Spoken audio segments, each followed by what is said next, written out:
Hello friends, welcome to our channel Meta Education. Please subscribe our channel, like this video and share with your friends. इस video में हम cross sectional research की बात करेंगे। ये paper 1 के according देखा जाए अगर एनटीए नेट एग्जाम के अकॉर्डिंग तो पेपर 1 के लिए इतना इम्पोर्टेंट नहीं है, बट ये एक टाइप ऑफ रिसर्च है तो पेपर 1 में भी इसका कुछ पोर्शन आ सकता है। बट एजुकेशन वाले स्टूडेंट के लिए देखा जाए तो उनका यूनिट 6 में ये पोर्शन आता है, तो ये बहुत इंपॉर्टेंट है, ध्यान से इसको पढ़िएगा। फ्रेंड्स, जैसे हमने आपको पहले भी बताया था कि हमारे चैनल को 14 मई को 2 इयर्स कंप्लीट होने वाले हैं। उसके लिए हम कुछ सेलिब्रेशन प्लान कर रहे हैं और हमने आपको इससे पहले भी एक टास्क दिया था कि आपको हमारे चैनल की जो ऑडियंस है उसको बढ़ाना है, 50,000 सब्सक्राइबर्स तक पहुंचाना है 14 मई तक। काफ़ी लोग हैं जो बहुत हेल्प कर रहे हैं, आप लोग बहुत शेयर कर रहे हैं हमारी वीडियोज़ को, thank you for that. And एक टास्क और आपको आज दे रहे हैं हम, इसमें कि आप अगर हमारे चैनल के ट्रू सब्सक्राइबर हैं और हमारी वीडियोज़ को लाइक करते हैं देन आपको एक शॉर्ट वीडियो बना के हमें सेंड करना है जो ज़्यादा से ज़्यादा 2 मिनट का होगा। आप वीडियो नहीं बनाना चाहते, ऑडियो भी सेंड कर सकते हैं। इसमें आपको बस अपना इंट्रो देना होगा और आप हमारे चैनल को क्या पसंद करते हैं, चैनल में आपको क्या अच्छा लगता है वो बताना होगा, और मेटा एजुकेशन चैनल आपके लिए कैसे हेल्पफुल रहा वो भी आपको इसमें बताना होगा। और आपको 12 मई तक ये शॉर्ट वीडियो हमें सेंड करना है। मेल आईडी है meta2education@gmail.com पर, जिससे कि हम क्या करेंगे 14 मई को ये सारे वीडियो जो भी हमारे पास आएंगे उसमें से जो चुनिंदा वीडियोस होंगे उसको हम अपने चैनल पर अपलोड करेंगे, जिससे कि आप भी हमारे चैनल के थ्रू उस वीडियोस को देख सकते हैं। आई होप आप इस टास्क को जल्दी से जल्दी कंप्लीट करेंगे। देखते हैं कितने हमारे पास वीडियोस आते हैं और आप लोग कितना इस चीज़ को सीरियसली लेके हमारी हेल्प करते हैं अपनी वीडियो सेंड करने में और हमारे सेलिब्रेशन को, जो 2 ईयर सेलिब्रेशन हम करने वाले हैं उसको सेलिब्रेट करने में। सो स्टार्ट करते हैं। What is cross sectional research? It is primarily on an observational study. ये एक प्रकार की ऑब्जर्वेशनल स्टडी होती है। This means that researcher record information about their subjects without manipulating the study environment. जिसमें कि जो रिसर्चर का पर्पस होता है वो जो सब्जेक्ट या जो पॉपुलेशन उसने लिया है, पॉपुलेशन या जो सैंपल लिया है, उन सैंपल से केवल इंफॉर्मेशन को कलेक्ट करना उसका पर्पस होता है। वो किसी भी एनवायरनमेंट में या किसी वेरिएबल में किसी भी प्रकार का मैनिपुलेशन या फेरबदल नहीं करता। बिना मैनिपुलेशन किए जैसे वेरिएबल्स मौजूद हैं जो प्रेजेंट कंडीशन में मौजूद हैं उन्हीं का आकलन किया जाता है। A researcher develops cohorts from the study population। इसमें रिसर्चर ग्रुप्स बनाता है जो भी पॉपुलेशन ली गई है उसमें से, so that he can examine how people of different ages perform, behave और respond to a particular function। जिससे कि वो एग्जामिन कर पाए, जिससे कि वो निरीक्षण कर पाए कि डिफरेंट एजेस के लोग कैसे परफॉर्म कर रहे हैं, कैसे बिहेव कर रहे हैं, कैसे रिस्पॉन्ड कर रहे हैं किसी पर्टिकुलर क्रिया के प्रति। इसमें कोहर्ट जो दिया गया है, ग्रुप्स नहीं दिया गया है। कोहर्ट इसलिए दिया गया है क्योंकि जो ग्रुप्स पहले से एग्जिस्ट होते हैं उस पॉपुलेशन में उनको वो ऐसा का तैसा यूज करता है। मतलब अगर पॉपुलेशन में डिफरेंट एज वाले लोग मौजूद हैं तो वो डिफरेंट एज के अकॉर्डिंग ग्रुप्स बनाएगा। अगर पॉपुलेशन में जेंडर्स के बेसिस पे लोग मौजूद हैं, मतलब फीमेल और मेल दोनों हैं, तो उसका एक ग्रुप ऐसा भी बन सकता है कि एक ग्रुप में फीमेल और एक ग्रुप में मेल। अगर जो पॉपुलेशन है उसमें अर्बन एंड रूरल लोग मौजूद हैं तो वो ग्रामीण और शहरी के आधार पे भी ग्रुप बना सकता है। इसलिए यहाँ कोहर्ट्स दिया गया। कोहर्ट्स का मतलब ऐसे ग्रुप जो पहले से बने हुए होते हैं, तो उसी के आधार पर इसमें स्टडी की जाती है। In this the investigator gathers data from a pool of participants with varied characteristics and demographics known as variables such as age, gender, income, education, locations and ethnicity etc। इसमें जो इन्वेस्टिगेटर होता है या जो researcher होता है वो data collect करता है बहुत सारे पार्टिसिपेंट से। पूल ऑफ पार्टिसिपेंट्स मतलब इसमें जो सैंपल होता है वो आपको ध्यान रखना है काफ़ी बड़ा होता है क्रॉस सेक्शनल रिसर्च में। इसमें और जो पार्टिसिपेंट हैं उनके वेरिड कैरेक्टरिस्टिक्स या डेमोग्राफिक्स होने चाहिए। मतलब जैसे डेमोग्राफिक्स से हमारा मतलब वही है कि डिफरेंट एज के लोग मौजूद हों, उसमें डिफरेंट जेंडर के लोग मौजूद हों, उनका सोशियो इकोनॉमिक स्टेटस डिफरेंट हो, उनकी इनकम डिफरेंट हो, उनके एजुकेशन लेवल डिफरेंट हो, लोकेशन डिफरेंट हो, जोग्राफिकल लोकेशन अलग अलग जोग्राफिकल लोकेशन से रहने वाले हों, एथनिसिटी भी डिफरेंट हो सकती है। तो ये वाले सारे फैक्टर्स जो रिसर्चर है वो अपनी स्टडी के एम के अकॉर्डिंग जो उसे इसमें से यूज करना होता है वो ले लेता है और उसी के आधार पर कोहर्ट या ग्रुप्स बनाए जाते हैं। The design is use to capture information based on data gathered for a specific point in time. इसमें जो रिसर्चर है वो जो भी डेटा कलेक्ट करता है वो स्पेसिफिक पॉइंट ऑफ टाइम पे डेटा कलेक्शन किया जाता है। मेन बात जो आपको क्रॉस सेक्शनल रिसर्च में ध्यान रखनी है वो सबसे ज़्यादा यही है कि इसमें जो डेटा कलेक्शन होता है वो एक स्पेसिफिक टाइम पर होता है। मतलब हम कभी किसी भी एज का, किसी भी जेंडर का अगर डेटा ले रहे हैं, जितना भी डेटा हमने कलेक्शन करा है वो एक स्पेसिफिक पॉइंट ऑफ टाइम पे किया गया हो, जिससे कि डेटा की में फ्लक्चुएशन की संभावना ना आए। इसीलिए इसको क्रॉस सेक्शनल रिसर्चेस की जाती हैं, क्योंकि इसमें मेन जो लिमिटेशन है वो एक टाइम को इसमें लिमिट कर दिया जाता है। Definition of cross sectional research according to रुशपिन, a cross-sectional study is one that produces a snapshot of a population at a particular point in time.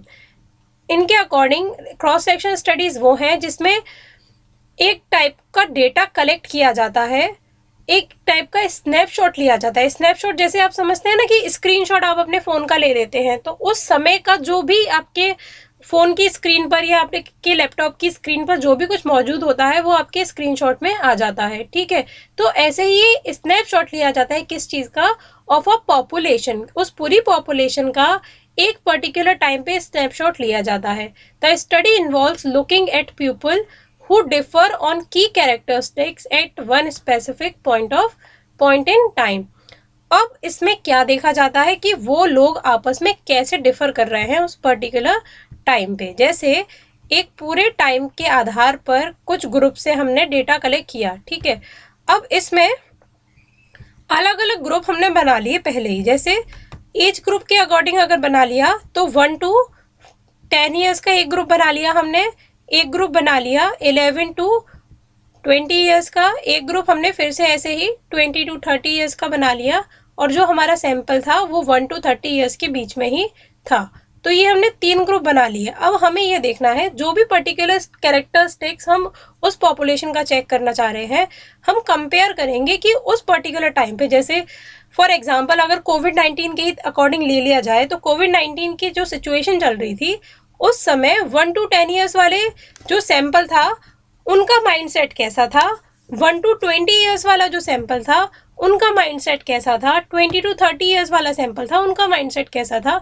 इनके माइंडसेट, इनकी एंजाइटी, इन सब के बीच में आपस में, मतलब हमें एंजाइटी और माइंडसेट के बीच में कंपैरिजन नहीं करना है, हमें ये कंपैरिजन करना है कि इन सभी की एंजाइटी के बीच में आपस में क्या कंपैरिजन था, कौन सा ऐसा ग्रुप था जो ज़्यादा एंजियस पाया गया, किसमें एंजाइटी की मात्रा ज़्यादा रही। इस टाइप का कंपैरिजन अगर हम करेंगे तो वो हमारी क्रॉस सेक्शन रिसर्च कही जाएगी।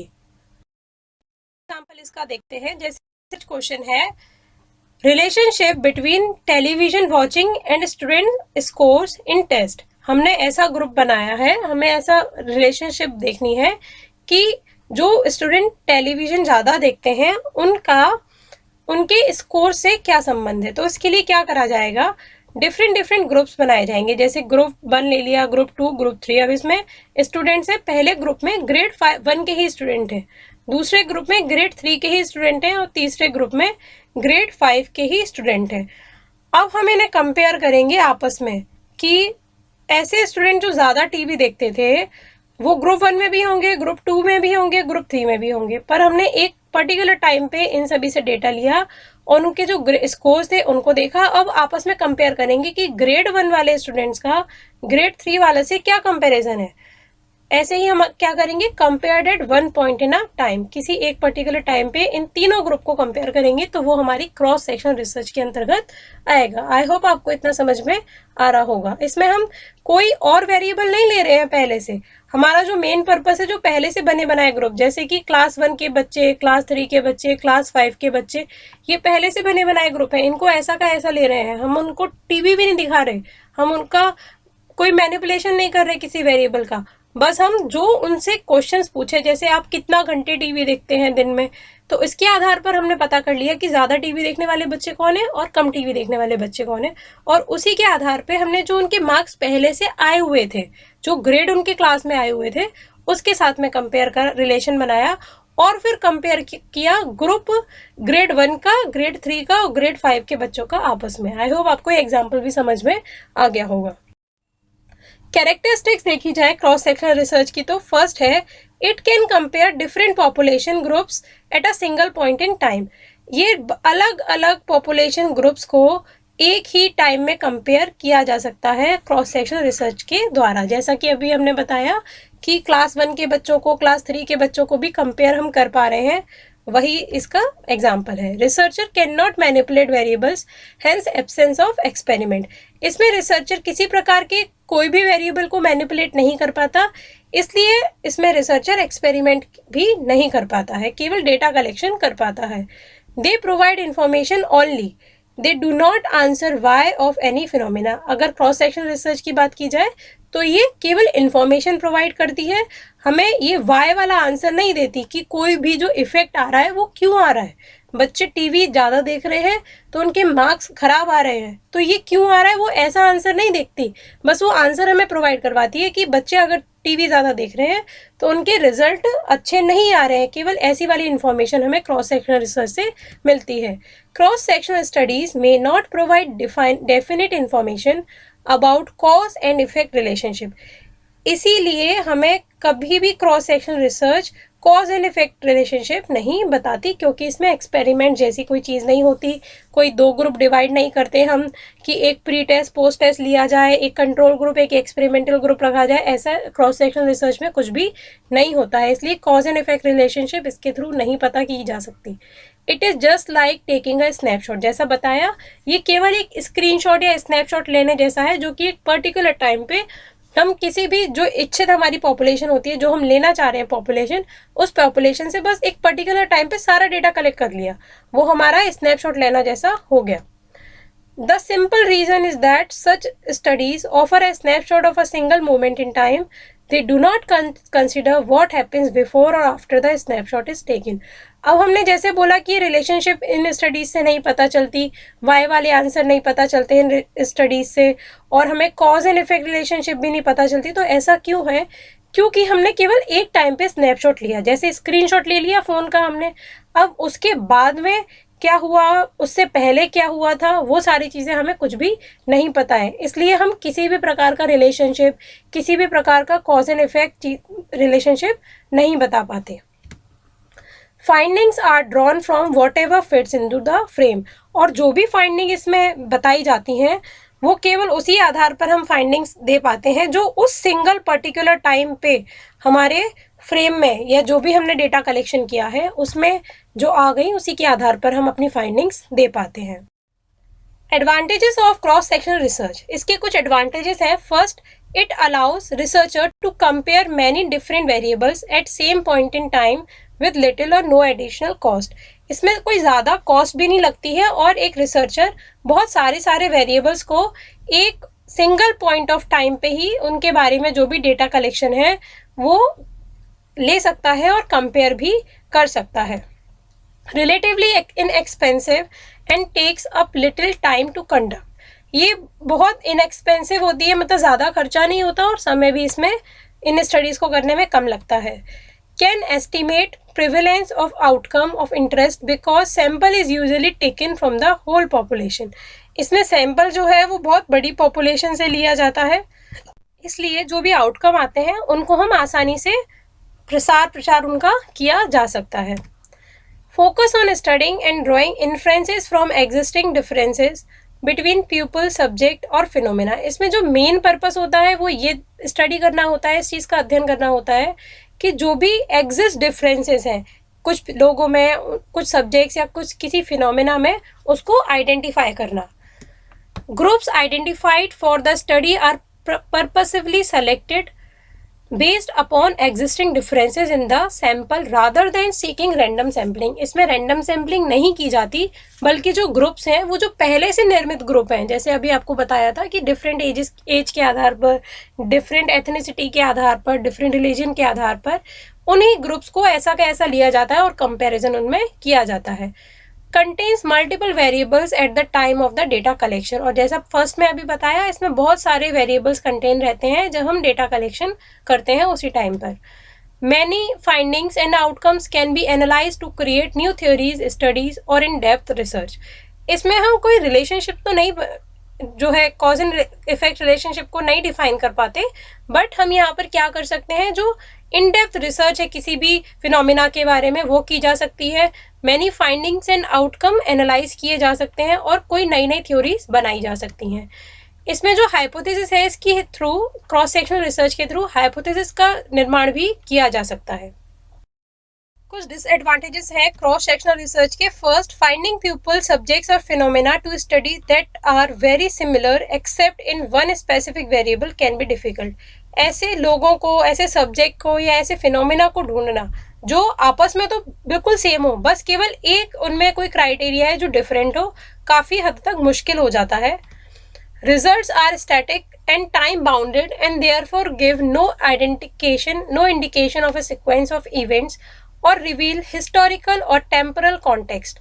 इसमें जो results हैं वो static रहते हैं, static माने स्थित रहते हैं और time bound रहते हैं, कि अगर हम कह रहे हैं कि हमने 2019 में ये रिजल्ट्स लिए थे तो ज़रूरी नहीं है कि 2022 में भी वही रिजल्ट्स हमारे पास मिल पाए, और कोई ऐसा सीक्वेंस हमें नहीं मिलता इवेंट्स का, ना कोई हिस्टोरिकल डेटा उस स्टडी से रिलेटेड हमारे पास होता है, क्योंकि हम केवल एक स्पेसिफिक टाइम की वो स्टडी करते हैं। Studies can not be utilize to stabilize cause and effect relationship. शुरू से आपको बता रहे हैं कि इसमें कॉज एंड इफेक्ट रिलेशनशिप नहीं बनाई जा सकती। It only provides a snapshot of analysis, so there is always the possibility that a study could have different results in another time frame and had been chosen। जैसा कि बताया कि इसमें snapshot ही लिया जाता है एक पर्टिकुलर टाइम पे, तो ऐसा बहुत अच्छे से संभव है, पूरे संभावना इस चीज़ की है कि अगर उसी सेम स्टडी को किसी और टाइम में किया जाए तो हमारे पास अलग अलग रिजल्ट्स भी आ सकते हैं। The timing of the snapshot is not guaranteed to be representative. और वो जो टाइम हमने लिया है ये भी ज़रूरी नहीं है कि वो रिप्रेजेंटेटिव हो, मतलब हम इस बात को बहुत अच्छे से, जैसे रिप्रेजेंटेटिव सैंपल लेते हैं कि वो सैंपल पूरे की पूरी पॉपुलेशन को शो कर रहा है, ऐसे ही एक पर्टिकुलर टाइम कभी भी पूरे हमेशा वाली कंडीशन को शो नहीं कर सकता है, इसलिए उस टाइम के रिप्रेजेंटेटिव होने की भी चांसेस नहीं होते हैं। There is no follow up to the findings. और जब इसमें टाइम वाली कोई चीज़ नहीं है, एक बार स्टडी हो गई उसके बाद कोई रिपीटेशन पॉसिबल नहीं है, इसलिए किसी भी प्रकार का फाइंडिंग्स का कोई भी फॉलो अप नहीं किया जा सकता क्रॉस सेक्शनल स्टडीज़ में। आई होप आपको आज का ये जो वीडियो है समझ में आया होगा। कुछ भी डाउट है आप कमेंट करके पूछ सकते हैं हमसे। वीडियो आने तक आप प्रीवियस ईयर से रिलेटेड वीडियोस एंड अगर सीटेट भी आपका एग्जाम है या टीचिंग एप्टीट्यूड से रिलेटेड आप वीडियोस देखना चाहें तो वो देख सकते हैं। Please like this video, share this video and subscribe our channel अगर आप इस चैनल पे नए हैं तो। Thank you and have a nice day.